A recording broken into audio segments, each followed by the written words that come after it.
नमस्कार, पिंकल मेहरा डोगरा जन्म से। हर साल करगिल विजय दिवस के उपलक्ष्य में जहाँ पर कुछ लड़कियाँ जो बाइक लेकर हर साल सियाचिन जाती हैं और हमारे जो शहीद जवान हुए हैं उनको नमन करते हैं। इस साल भी ये लड़कियों का ग्रुप है वो जा रहा। आपको बताते चलें ये 15 बच्चियों का ये ग्रुप है और जिसमें से 4 बच्चियाँ ऐसी हैं जो देश के अलग अलग राज्यों से आई हैं और उन्हीं बच्चों में से एक बच्ची हमारे साथ मौजूद है जो हर साल शहीदों को नमन करने के लिए इस यात्रा पर जाती हैं। क्या नाम है मैडम आपका? मेरा नाम प्रीति चौधरी है। दीदी, क्या मकसद क्या रहता है आपका, ये जो आप हर साल शहीदों को नमन करने जाते हैं तो जज्बा क्या रहता है? जब बात सेना की आती है, बात तिरंगे की आती है, बात भारत की आती है तो जज्बा ऑटोमेटिकली बढ़ जाता है। हमारे अंदर तो है ही, हम ऐसी मातृभूमि में पैदा हुए हैं, भारत की धरती शूरवीरों की धरती है, तो वो जोश और जज्बा हमारे अंदर भी आ जाता है।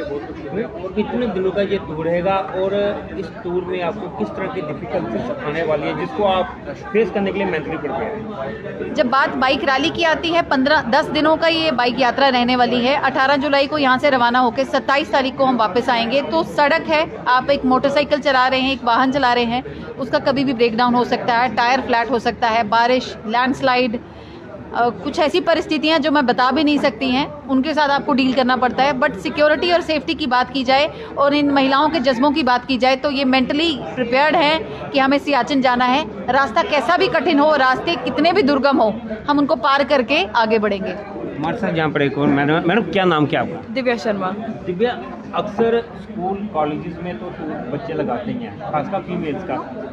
उन स्कूल कॉलेज में जो टूर लगाते हैं उसमें कॉन्फिडेंस अलग लेवल का रहता है सिक्योरिटी को लेकर अपनी, लेकिन आप बाइक लेकर जम्मू से सियाचिन जा रही हैं, लगभग 400-500 किलोमीटर का सफ़र रहेगा और आपने बाय रोड जाना है सभी गर्ल्स ने। तो मेंटली कितने प्रिपेयर हैं कि आपको रास्ते में अगर कोई परेशानी आएगी तो उसको आप किस तरह कर लेते? सर, हर एक प्रॉब्लम, हर एक जगह जब भी जाते हैं प्रॉब्लम्स आती हैं।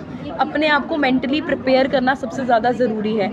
जब हम रोड्स की बात करते हैं, जब हम बाइक की बात करते हैं, सबसे पहले हम ये डिसाइड करते हैं कि हमें अपने आप को मेंटली प्रिपेयर करना है, एक पॉजिटिव अप्रोच लेकर चलना है, क्योंकि हमारा जो अप्रोच है वो चेंज लाने के लिए अप्रोच है, वो एम्पावरमेंट की अप्रोच है। आज हम बाहर निकले हैं, हमें देख के 5 और बाहर निकलेंगे।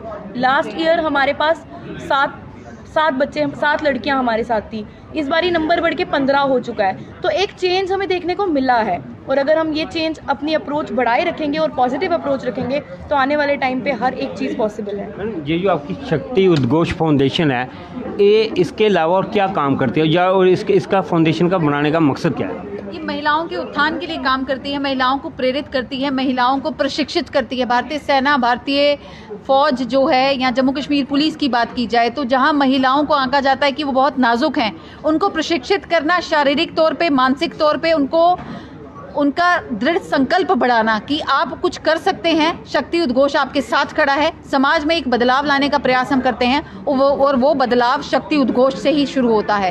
अक्सर हॉलीवुड की मूवीज़ में हम देखते हैं कि जो हॉलीवुड की मूवीज़ होती हैं वहाँ पे महिलाओं का जो किरदार होता है, एक्शन मूवीज़ में जो आर्मी रिलेटेड मूवीज़ होती हैं बड़ा दमदार दिखाया जाता है। उसमें एक महिला को इस तरह से ट्रेंड कमांडो की तरह दिखाया जाता है कि जिस तरह से कि पूरी मूवी का जो फोकस है उसी पे हो जाता है कि ये एक ऐसा कमांडो है जिसने पूरी फिल्म में या पूरे उस रोल में एनिमी को ख़त्म कर दिया। क्या आपको लगता है कि भारतीय सेना में जो भारतीय महिलाएं हैं उनकी छवि को हमने एक घरेलू महिला की तरह ही रखा और उसको हम अपने जो हमारा भी किरदार रहता है हम उसको एक बहन की, एक माँ की तरह ट्रीट करते हैं? क्या आज के युग में हमारी महिलाएं जो बेल्ट फोर्स में है वो इस तरह से ट्रेन बन चुकी हैं कि उनको हम हॉलीवुड की उन महिलाओं के साथ कंपेयर कर सकें या उनसे अच्छा है वो?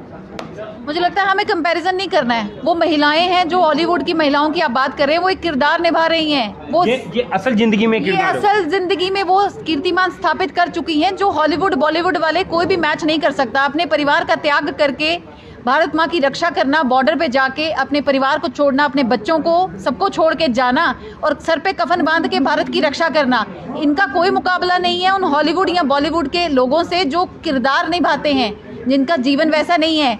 ये भारत की वो महिलाएं हैं, ये वो शूरवीर हैं जहाँ पे झांसी की रानी की बात की जाती है, जहाँ पे अहिल्याबाई होलकर की बात की जाती है। बॉलीवुड के कैरेक्टर के साथ इनका आंकलन करना, इनकी तुलना करना मुझे लगता है बहुत बेतुका है। और जहाँ तक बात है कि वो बन चुकी हैं कि नहीं, भारत की बेटी, वो सारी बेटियाँ जो भारत की रक्षा करने के लिए फौज ज्वाइन करती हैं, पुलिस ज्वाइन करती हैं, वो अपने आप में समाज में एक ऐसा कीर्तिमान स्थापित कर चुकी हैं कि परिवार के साथ साथ देश की भी रक्षा की करने की आवश्यकता पड़े तो वो सबसे आगे प्रथम श्रेणी में आपको मिलेंगी। ये था वो सारा कि जो देश की महिलाएं, जैसे मैंने आपको पहले कहा कि हमारे मन में ऐसी छवि रहती है कि वो अक्सर घरेलू कामकाजों में रहती हैं, हमारे पालन पोषण में व्यस्त रहती हैं, लेकिन अब जो महिलाएं हमारे देश की आगे आ रही हैं वो इस तरह से ताकतवर हैं कि वो अगर ज़रूरत पड़ने पर देश की सीमाओं की रक्षा करनी पड़ी तो वो उसमें भी पीछे नहीं हटेंगी, और अगर किसी तरह का बलिदान देने की बारी आती है तो वो उससे भी पीछे नहीं हटेंगी। ये वो 15 महिलाओं में से कुछ बच्चे यहाँ पे महिलाएं हमारे साथ मौजूद हैं जो करगिल विजय दिवस पर हर साल की तरह इस साल भी सियाचिन की ओर जा रहे हैं। अब आप सब लोगों की इस पर क्या राय है अपने कमेंट बॉक्स में दीजिएगा। इसी तरह की और अपडेट के लिए देखते रहिए डोगरा जर्नलिस्ट। नमस्कार।